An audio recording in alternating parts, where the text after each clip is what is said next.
Sometimes we have to ask ourselves, what's using my life? Heard a guy give a lecture one time that says, we are today what we were when. And he was talking about the fact that we, to a great extent, behave, think, react because of some previous experience that we've had. One of the things that we know about life is that it is always changing.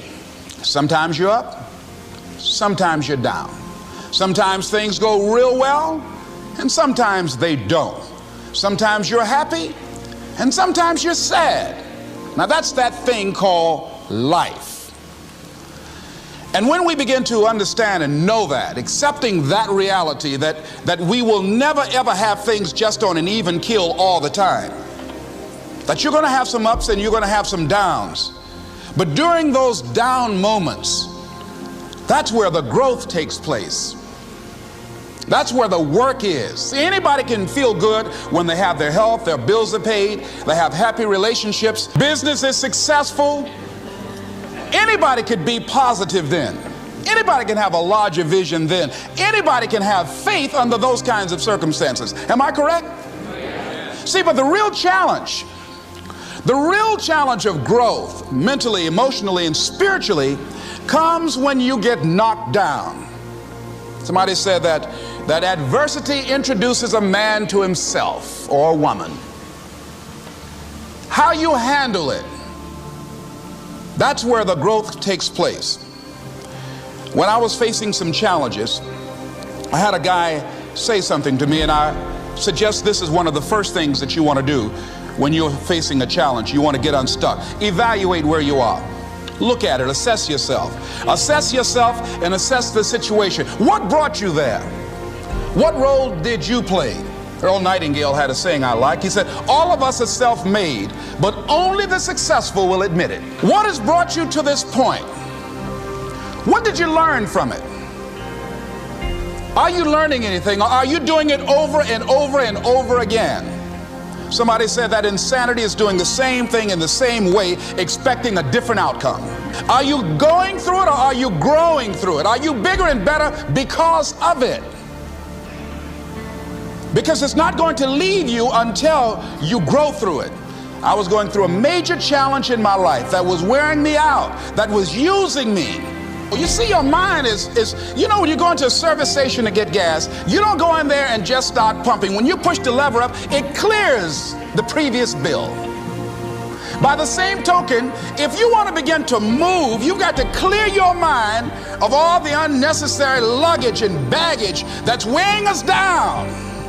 I couldn't move, I couldn't think about what am I going to do to get out of this situation, because I was so concerned about what happened and what he did to me and how bad it was. I was so stuck in that I couldn't even focus on what I should have done. Feeling sorry for myself and angry, and none of that was taking me anywhere.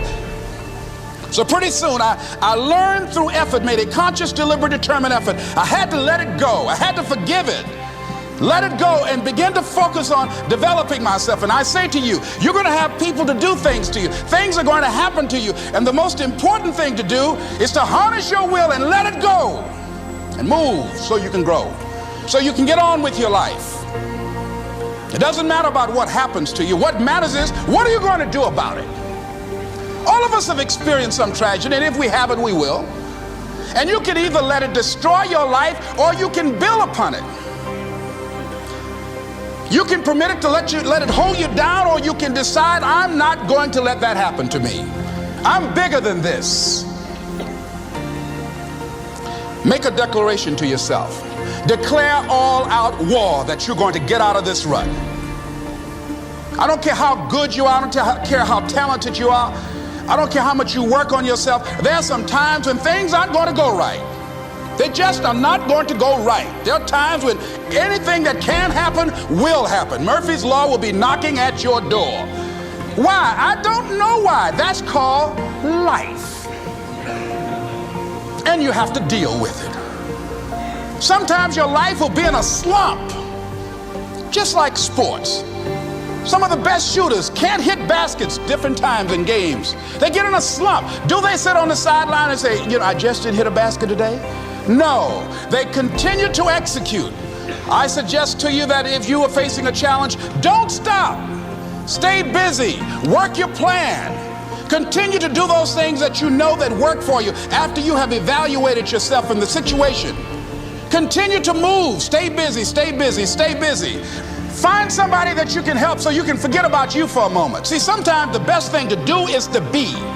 Sometimes you have to just back up and go within yourself. A bow and arrow, you can't take a bow and just push it out an arrow. You just can't push the arrow out. You have to pull it back and then release it. Sometimes you have to back up and go within and pray and meditate and recharge your batteries. Go away, clear your head, and then come back and look at it from a different vantage point. Don't operate while you're under the spell or the effect of what's going on. Next thing is that you've got to activate the thinker in you. Don't allow your emotions to control you. We are emotional, but you want to begin to discipline your emotion. If you don't discipline and contain your emotions, they will use you. Your mind goes on automatic, just like a guard. You know, I loved reading the book called As a Man Thinketh by James Allen. He uses the analogy of the mind being like a garden. You know, weeds don't have to have any encouragement to grow. You don't have to water them. They don't have to get sunshine. They don't have to have fertile ground. They will grow through the cracks of a sidewalk. Am I right?